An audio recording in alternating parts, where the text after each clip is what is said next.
Boss, Ano yun? nakita ako sa post nyo, bumibili kayo ng antik. Ah, nakapanood ba yun? Eh, may antik sa bahay ah. Mga lumang mga gamit. Magkano po bentahan nyo sa antik? Depende sa pagka-pagbibiging antik mo na. O saka makainis. Ano. Bakit meron ka ba? Tanong ka. Meron po akong dala antik. Asan? Tunay po ito. Baka yan eh. Pakicheck na lang po. Bago pa yan. Pakicheck na lang. Nasa loob Tingnan. ah.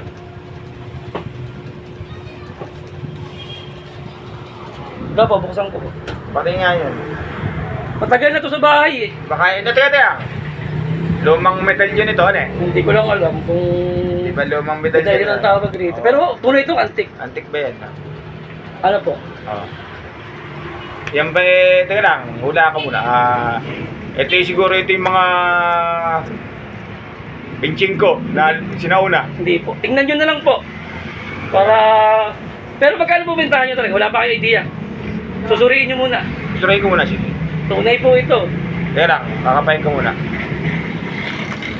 Baka ito eh...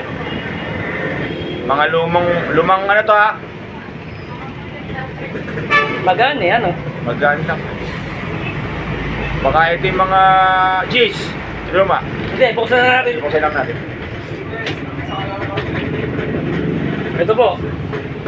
Ayan. Oh. Eh, tarantado kay... Antik ng gamit to Eh, ah! sabi nyo, antik sa post nyo, kahit anong antik eh. Hindi ganyan! Walang dyan naman Matapang. antik. Antik na... Niloloko mo yata naman ako eh! Sige, boss. Pipisit mo naman ako! Kunin nyo na, huwag nyo nang bayaran eh. Kunin nyo na. Isa na ito!